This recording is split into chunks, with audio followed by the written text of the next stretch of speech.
Hello friends, आइए इस video में हम लोग प्रेमचंद्र जी की कहानी दुनिया का अनमोल रत्न को पढ़ते हैं। फ्रेंड्स, कहानी शुरू करने से पहले हम लोग इससे संबंधित कुछ महत्वपूर्ण तथ्य को देखेंगे। शुरू करते हैं। गद्यकार प्रेमचंद कथाकार के रूप में सामने आते हैं। वे कथा साहित्य के सम्राट हैं। आधुनिक युग जीवन एवं जन चेतना की प्रत्येक हिलोर इनके साहित्य में लहरा उठी है। इनकी प्रसिद्ध कहानी दुनिया का अनमोल रत्न उर्दू पत्रिका जमाना में सन 1907 में प्रकाशित हुई थी तथा सन 1908 में सोजे वतन, जिसका नाम है राष्ट्र का विलाप नामक कहानी संग्रह में इसको संकलित किया गया था। इस कहानी संग्रह में 5 कहानियां हैं। देखिए, दुनिया का अनमोल रत्न, शेख मखमूर, यही मेरा वतन है, शोक का पुरस्कार, सांसारिक प्रेम और देश प्रेम। तो फ्रेंड्स, ये याद रखना चाहिए। हो सकता है कि एग्जाम में ऐसा क्वेश्चन आ जाए कि सोचे वतन में कौन सा कहानी संग्रह नहीं है या है, ऐसा करके। प्रेमचंद जी के अन्य कहानी संग्रह निम्नलिखित हैं: सप्त सरोज, नवनिधि, प्रेम पूर्णिमा, प्रेम पचीसी, प्रेम प्रतिमा, प्रेम द्वादशी, समर यात्रा, मान सरोवर और कफन। तो ये इनके कहानी संग्रह हो गए। कहानी हमारी यहाँ से शुरू होती है। दुनिया का अनमोल रत्न। दिलफिगार एक कटीले पेड़ के नीचे दामन चाक किए बैठा हुआ खून के आंसू बहा रहा था। वह सौंदर्य की देवी यानी मलिका दिलफरेब का सच्चा और जान देने वाला प्रेमी था। उन प्रेमियों में नहीं जो इत्र फुलेल में बसकर और शानदार कपड़ों से सजकर आशिक के वेश में माशूकियत का दम भरते हैं, बल्कि उन सीधे साधे भोले भाले फिदाइयों में जो जंगल और पहाड़ों से सिर टकराते हैं और फरियाद मचाते फिरते हैं। दिलफरेब ने उससे कहा था कि अगर तू मेरा सच्चा प्रेमी है तो जा और दुनिया की सबसे अनमोल चीज लेकर मेरे दरबार में आ, तब मैं तुझे अपनी गुलामी में कबूल करूंगी। अगर तुझे वह चीज न मिले तो खबरदार इधर रुख न करना, वरना सूली पर खिंचवा दूंगी। दिलफिगार को अपनी भावनाओं के प्रदर्शन का, शिकवे शिकायत का, प्रेमिका के सौंदर्य दर्शन का तनिक भी अवसर न दिया गया। दिलफरेब ने जो ही यह फैसला सुनाया, उसके चौबदारों ने गरीब दिलफिगार को धक्के देकर बाहर निकाल दिया और आज 3 दिन से यह आफत का मारा आदमी उसी कटीले पेड़ के नीचे उसी भयानक मैदान में बैठा हुआ सोच रहा है कि क्या करूं, दुनिया की सबसे अनमोल चीज मुझको मिलेगी? नामुमकिन। और वह क्या है?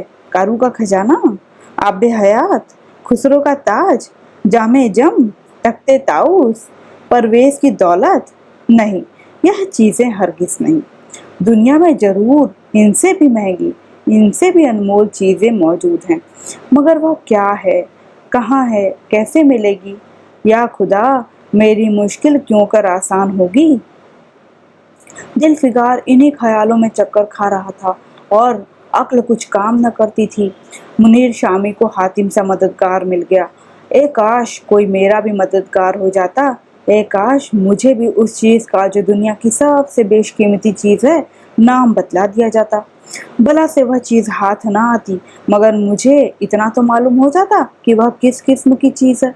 मैं घड़े बराबर मोती की खोज में जा सकता हूँ। मैं समुंदर का गीत, पत्थर का दिल और मौत की आवाज और इनसे भी ज्यादा बेनिशान चीजों की तलाश में कमर कस सकता हूँ, मगर दुनिया की सबसे अनमोल चीज, यह मेरी कल्पना की उड़ान से बहुत ऊपर है। आसमान पर तारे निकल आए थे। दिलफिगार यकायक खुदा का नाम लेकर उठा और एक तरफ को चल खड़ा हुआ। भूखा प्यासा, नंगे बदन, थकन से चूर, वह बरसों वीरानों और आबादियों की खाक छानता फिरा।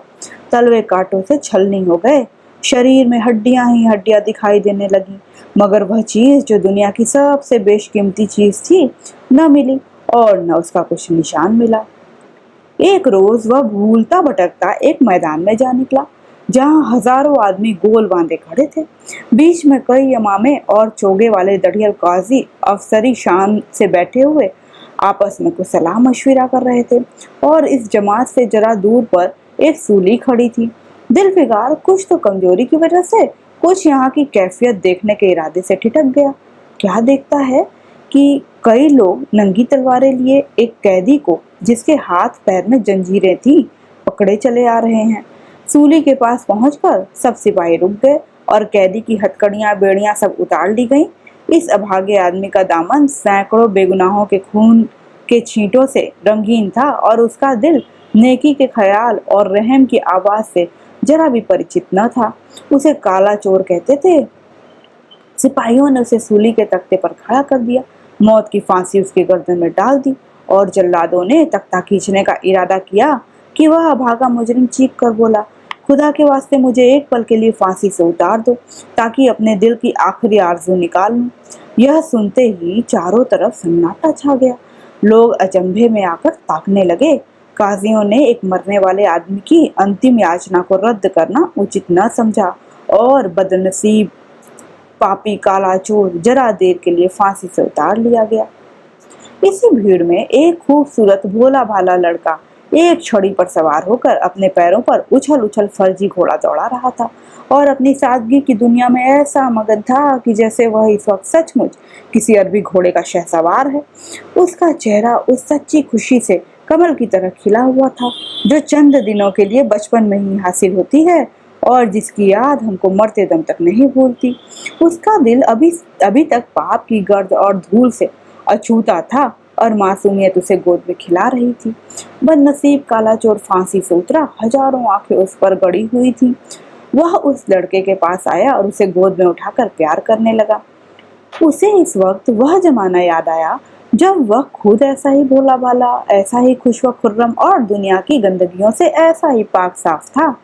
माँ गोदियों में खिलाती थी, बाप बलाए लेता था और सारा कुनबा जान न्यौछावर करता था। आह, काले चोर के दिल पर इस वक्त बीते हुए दिनों की याद का इतना असर हुआ कि उसकी आंखों से जिन्होंने दम तोड़ती हुई लाशों को तड़पते देखा और न झपकी बूंद का एक आंसू का एक कतरा टपक पड़ा। दिलफिगार ने लपक कर उस अनमोल मोती को हाथ में ले लिया और उसके दिल ने कहा, बेशक यह दुनिया की सबसे अनमोल चीज है जिस पर तख्ते ताउस और जामे जम और आबे हयात और जरे परवेज सब न्यौछावर है। इस ख्याल से खुश होता, कामयाबी की उम्मीद से सरमस्त दिलफिगार अपनी माशूका दिलफरेब के शहर मीनो सवाद को चला। मगर ज्यों ज्यों मंजिलें तय होती जाती थीं, उसका दिल बैठ जाता था कि कहीं उस चीज की जिसे मैं दुनिया की सबसे बेशकीमती चीज समझता हूँ, दिलफरेब की आंखों में कद्र न हुई तो मैं फांसी पर चढ़ा दिया जाऊंगा और इस दुनिया से नामुराद जाऊंगा। लेकिन जो हो सो हो, अब तो किस्मत आजमाई है। आखिरकार पहाड़ और दरिया तय करते शहर मीनो सवाद में आ पहुंचा और दिलफरेब की ड्योढ़ी पर जाकर विनती की कि थकान से टूटा हुआ दिलफिगार खुदा के फजल से हुक्म की तामील करके आया है और आपके कदम चूमना चाहता है। दिलफरेब ने फौरन अपने सामने बुला भेजा और एक सुनहरे पर्दे की ओर से फरमाइश की कि वह अनमोल चीज पेश करो। दिलफिगार ने आशा और भय की एक विचित्र मना स्थिति में वह बूंद पेश की और उसकी सारी कैफियत बहुत पुरअसर लफ्जों में बयान की। दिलफरेब ने पूरी कहानी बहुत गौर से सुनी और वह भेंट हाथ में लेकर जरा देर तक गौर करने के बाद बोली, दिलफिगार, बेशक तूने दुनिया की एक बेशकीमती चीज ढूंढ निकाली। तेरी हिम्मत और तेरी सूझबूझ की दाद देती हूँ, मगर यह दुनिया की सबसे बेशकीमती चीज नहीं। इसलिए तू यहाँ से जा और फिर कोशिश कर, शायद अब की तेरे हाथ वह मोती लगे और तेरी किस्मत में मेरी गुलामी लिखी हो। जैसा कि मैंने पहले ही बतला दिया था, मैं तुझे फांसी पर चढ़वा सकती हूँ, मगर मैं तेरी जान बख्शी करती हूँ, इसलिए कि तुझमें वह गुण मौजूद है जो मैं अपने प्रेमी में देखना चाहती हूँ और मुझे यकीन है कि तू जरूर कभी न कभी कामयाब होगा। नाकाम और नामुराद दिलफिगार इस माशुकाना इनायत से जरा दिलेर होकर बोला, ए दिल की रानी, बड़ी मुद्दत के बाद तेरी ड्योढ़ी पर सजदा करना नसीब होता है। फिर खुदा जाने ऐसे दिन कब आएंगे। क्या तू अपने जान देने वाले आशिक के बुरे हाल पर तरस न खाएगी और क्या अपने रूप की एक झलक दिखाकर इस जलते हुए दिलफिगार को अब आने वाली सख्तियों के झेलने की ताकत न देगी। तेरी एक मस्त निगाह के नशे में चूर होकर मैं वह कर सकता हूँ जो आज तक किसी से न बन पड़ा हो। दिलफरेब आशिक की यह चाव भरी बातें सुनकर गुस्सा हो गई और हुक्म दिया कि इस दीवाने को खड़े खड़े दरबार से निकाल दो। चौबदार ने फौरन गरीब दिलफिगार को धक्के देकर यार के कूचे से निकाल दिया।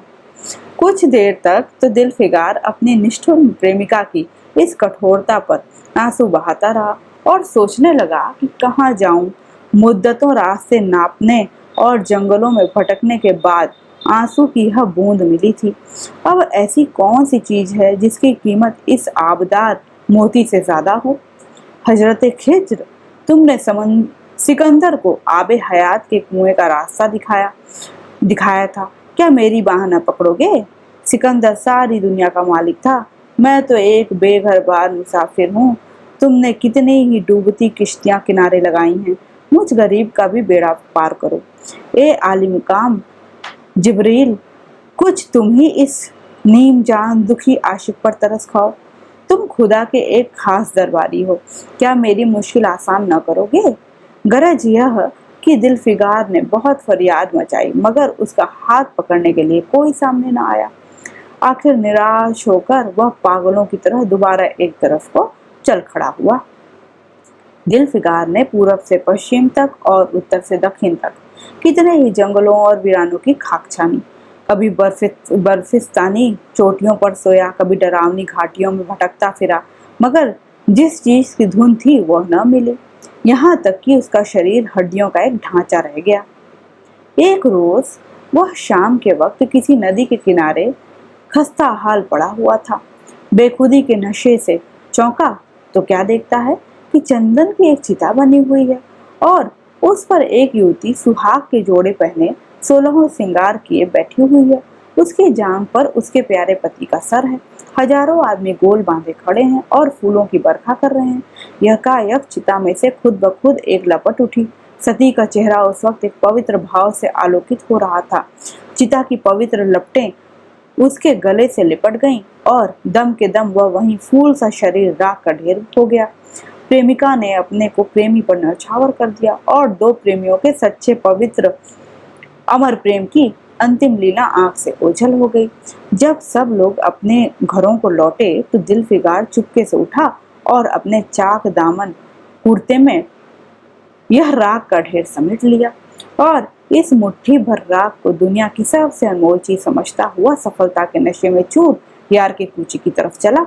अब क्यों ज्यों-ज्यों वो अपनी मंजिल के करीब जाता था, उसकी हिम्मतें बढ़ती जाती थी।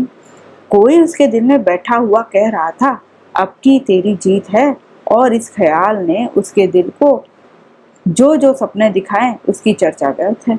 आखिरकार वह शहर मीनो सवाद में दाखिल हुआ और दिलफरेब की ऊंची ड्योढ़ी पर जाकर खबर दी कि दिलफिगार सुरखरू होकर लौटा है और हुजूर के सामने आना चाहता है। दिलफरेब ने जाबाज आशिक को फौरन दरबार में बुलाया और उस चीज के लिए जो दुनिया की सबसे बेशकीमती चीज थी हाथ फैला दिया। दिलफिगार ने हिम्मत करके उसकी चांदी जैसी कलाई को चूम लिया और मुट्ठी भर राख को उसकी हथेली में रखकर सारी कैफियत दिल को पिघला देने वाले लफ्जों में कह सुनाई और सुंदर प्रेमिका के होठों से अपनी किस्मत का मुबारक फैसला सुनने के लिए इंतजार करने लगा। दिलफरेब ने उस मुट्ठी भर राख को आंखों से लगा लिया और कुछ देर तक विचार के सागर में डूबे रहने के बाद बोली, ए जान न्यौछावर करने वाले आशिक दिलफिगार, बेशक यह राख जो तू लाया है, जिसमें लोहे को सोना कर देने की सिफत है, दुनिया की बहुत बेशकीमती चीज है और मैं सच्चे दिल से तेरी एहसानमंद हूँ कि तूने ऐसी अनमोल भेंट मुझे दी। मगर दुनिया में इससे भी ज्यादा अनमोल कोई चीज है, जा उसे तलाश कर और तब मेरे पास आ। मैं तहे दिल से दुआ करती हूँ कि खुदा तुझे कामयाब करे। यह कहकर वह सुनहरे पर्दे से बाहर आई और माशुकाना अदा से अपने रूप का जलवा दिखाकर फिर नजरों से ओझल हो गई। एक बिजली थी कि कौंधी और फिर बादलों के पर्दे में छिप गई। अभी दिलफिगार के होश हवास ठिकाने पर न आने पाए थे कि चौबदार ने मुलायमियत से उसका हाथ पकड़कर यार के कूचे से उसको निकाल दिया और फिर तीसरी बार वह प्रेम का पुजारी निराशा के अथाह समुंदर में गोता खाने लगा। दिलफिगार का हियाब छूट गया। उसे यकीन हो गया कि मैं दुनिया में इसी तरह नाशाद और नामुराद मर जाने के लिए पैदा किया गया था और अब इसके सिवा और कोई चारा नहीं कि किसी पहाड़ पर चढ़कर नीचे कूद पड़ूं, ताकि माशूक के जुल्मों की फरियाद करने के लिए एक हड्डी भी बाकी न रहे। वह दीवाने की तरह उठा और गिरता पड़ता एक गगनचुंबी पहाड़ की चोटी पर जा पहुंचा। और किसी समय वह ऐसे ऊंचे पहाड़ पर चढ़ने का साहस न कर सकता था, मगर इस वक्त जान देने के जोश में उसे वह पहाड़ एक मामूली टेकरी से ज्यादा ऊंचा न नजर आया। करीब था कि वह नीचे कूद पड़े कि हरे हरे कपड़े पहने हुए और हरा अमामा बांधे एक बुजुर्ग एक हाथ में तस्बीह और दूसरे हाथ में लाठी लिए बरामद हुए और हिम्मत बढ़ाने वाले स्वर में बोले, दिलफिगार, नादान दिलफिगार, यह क्या बुज़दिलों जैसी हरकत है? तू मोहब्बत का दावा करता है और तुझे इतनी भी खबर नहीं कि मजबूत इरादा मोहब्बत के रास्ते की पहली मंजिल है। मर्द बन और यूं हिम्मत ना हार। पूरब की तरफ एक देश है जिसका नाम हिंदुस्तान है, वहां जा और तेरी आरज़ू पूरी होगी। यह कहकर हजरत खिज गायब हो गए। दिलफिगार ने शुक्रिया की नमाज अदा की और ताजा हौसले, ताजा जोश और अलौकिक सहायता का सहारा पाकर खुश खुश पहाड़ से उतरा और हिंदुस्तान की तरफ चल पड़ा। मुद्दतों तक कांटों से भरे हुए जंगलों, आग बरसाने वाले रेगिस्तानों, कठिन घाटियों और अलंघ्य पर्वतों को तय करने के बाद दिलफिकार हिंद की पाक सरजमीन में दाखिल हुआ और एक ठंडे पानी के सोते में सफर की तकलीफें धोकर थकान के मारे नदी के किनारे लेट गया।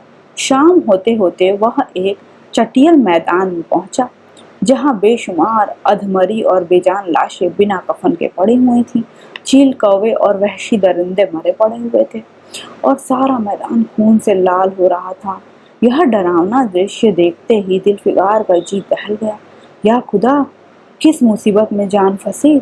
मरने वालों का कराहना, सिसकना और एड़ियां रगड़कर जान देना, दरिंदों का हड्डियों को नोचना और गोश्त के लोथड़ों को लेकर भागना, ऐसा हौलनाक सीन दिलफिगार ने कभी न देखा था। यकायक उसे ख्याल आया, यह लड़ाई का मैदान है और यह लाशें सुरमा सिपाहियों की हैं। इतने में करीब से कराहने की आवाज आई।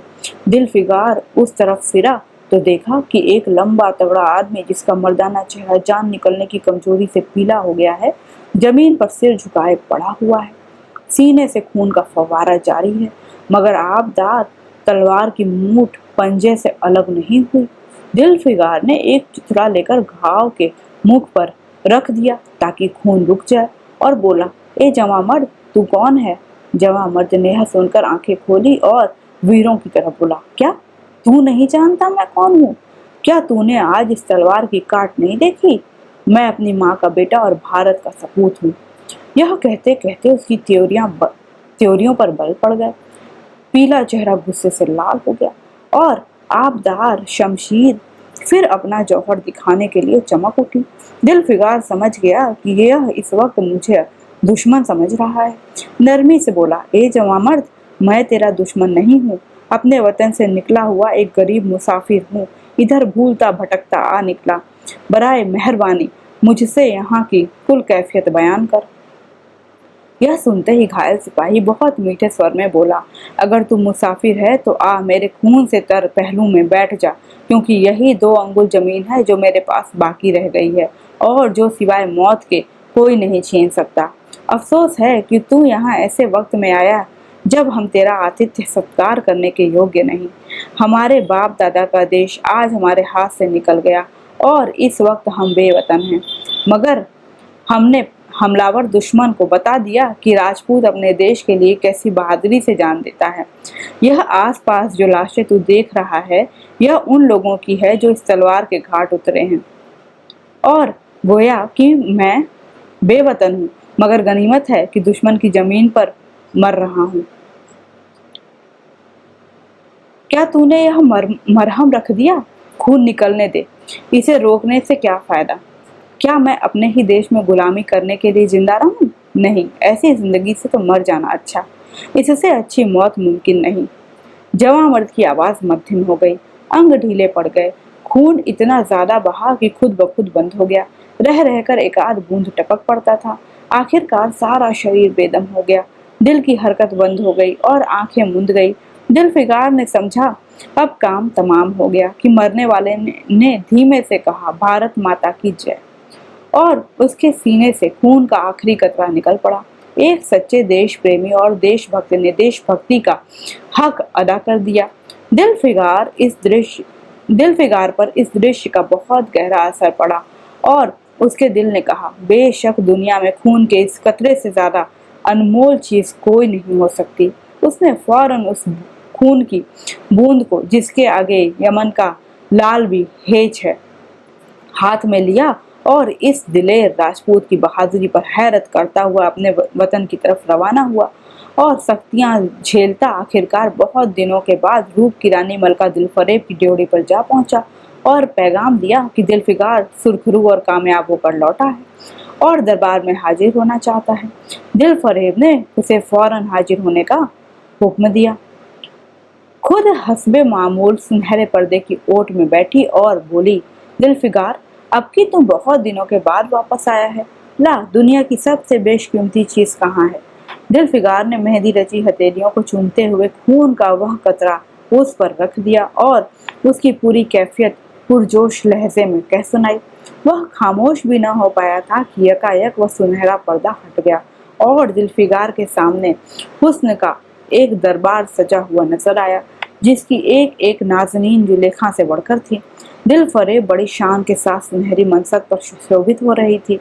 दिलफिकार हुस्न का यह तिलिस्म देखकर अचंभे में पड़ गया और चित्र लिखित सा खड़ा रहा कि दिलफरेब मसनद से उठी और कई कदम आगे बढ़कर उससे लिपट गई। गाने वालियों ने खुशी के गाने शुरू किए। दरबारियों ने दिलफिकार को नजरें भेंट की और चांद सूरज को बड़ी इज्जत के साथ मसनद पर बैठा दिया। जब वह लुभावना गीत बंद हुआ तो दिलफरेब खड़ी हो गई और हाथ जोड़कर दिलफिकार से बोली, ए जानिसार आशिक दिलफिकार, मेरी दुआएं बराईं और खुदा ने मेरी सुन ली और तुझे कामयाब व सुरखरू किया। आज से तू मेरा मालिक और मैं तेरी लौंडी। यहाँ पर लौंडी शब्द का अर्थ है गुलाम। पहले वो खुद उसको गुलाम बनाना चाहती थी, लेकिन वो जब कामयाब होता है तो वो खुद को उसका गुलाम स्वीकार कर लेती हैं।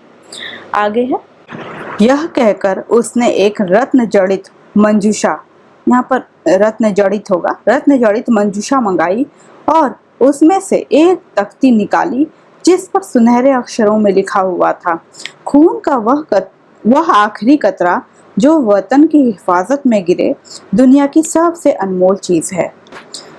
तो फ्रेंड्स, ये कहानी हमारी यहाँ पर समाप्त हो जाती है, जो कि देशभक्ति, त्याग, समर्पण, इन सारी भावनाओं से ओतप्रोत कहानी है। इसमें से जो 3 बातें हैं वही महत्वपूर्ण है, एग्जाम में क्वेश्चन के रूप में आ सकती हैं। पहला तो जो मुजरिम रहता है उसका आंसू, और दूसरा सती की राख, और तीसरा ये सिपाही का जो खून का आखिरी कतरा रहता है वो। ये तीनों बातें हमें याद रखनी है। साथ ही फ्रेंड्स, कई बार कोई लाइन दे करके क्वेश्चन पूछ लेता है कि ये किस कहानी की लाइन है, तो अगर हम पूरी कहानी पढ़े हैं तो वो आसानी से उसको कर सकते हैं। सुनने के लिए धन्यवाद। मिलते हैं अपने अगले वीडियो में किसी अन्य टॉपिक के साथ।